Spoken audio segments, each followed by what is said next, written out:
নমস্কাৰ বন্ধুসকল, মই আপোনালোকক মোৰ ইউটিউব চেনেল এছামিজ বাস্তুশাস্ত্ৰলৈ স্বাগতম জনাইছোঁ। বন্ধুসকল, জ্যোতিষশাস্ত্ৰ অনুসৰি আমি দেখা প্ৰত্যেকটো সপোনৰ বিভিন্ন ধৰণৰ অৰ্থ আছে। সপোন দেখাটো এটা স্বাভাৱিক কথা। সপোনৰ জৰিয়তে আমি ভৱিষ্যত জীৱনত হোৱা শুভ আৰু অশুভ সংকেত লাভ কৰোঁ। সপোনত বাঘ দেখোঁ আৰু আমি সপোনত বাঘ দেখিলে কিহৰ সংকেত পাওঁ সেই বিষয়ে জানো আহক। বন্ধুসকল, আপুনি যদি সপোনত বাঘ দেখে আৰু বাঘটো যদি আপোনাৰ একো ক্ষতি নকৰে আৰু ভয় নোখোৱায়, তেন্তে এইটো এটা শুভ সপোন। আৰু এই সপোনৰ অৰ্থ হ'ল যে আপোনাৰ আহিবলগীয়া দিনবোৰত আপুনি আপোনাৰ কামত সফলতা লাভ কৰিব, আপোনাৰ আধৰুৱা কাম দূৰ হ'ব আৰু ভয়, শংকা, মানসিক অশান্তি আদিবোৰ দূৰ হ'ব।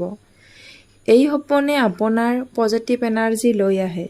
আপোনাৰ শাৰীৰিক মানসিক দুৰ্বলতাও দূৰ হয়। অকল যদি আপুনি সপোনত বাঘে খেদা দেখে আৰু বাঘে আক্ৰমণ কৰা দেখে, তেন্তে এই সপোনৰ অৰ্থ হৈছে যে আপুনি আপোনাৰ জীৱনত কিবা কাৰণত ভয় খাই আছে, চিন্তাৰ সাগৰত ডুব গৈ আছে। এনে সময়ত আপুনি ধৈৰ্য সহকাৰে কনফিডেন্সৰ সৈতে জীৱনত কাম কৰাৰ প্ৰয়োজন আছে। এই সপোনত আপুনি বগা বাঘ দেখে, তেন্তে এইটো এটা শুভ সপোন। এনে সপোন দেখিলে অনাগত দিনত আপোনাৰ সফলতা লাভ কৰিব, পৰিয়াললৈ সুখ শান্তি আহিব, আপুনিও শান্তি লাভ কৰিব আৰু আপোনাৰ পৰিয়ালত সুখৰ পৰিমাণ দুগুণে বৃদ্ধি পাব।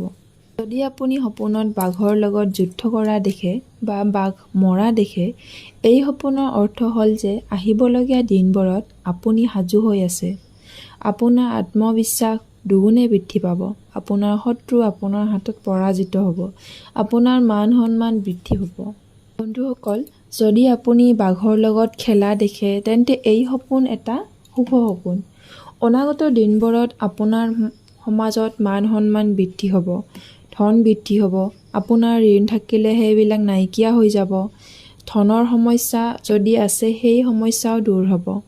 বাঘৰ সপোন সাধাৰণতে বিজয়ৰ লক্ষণ।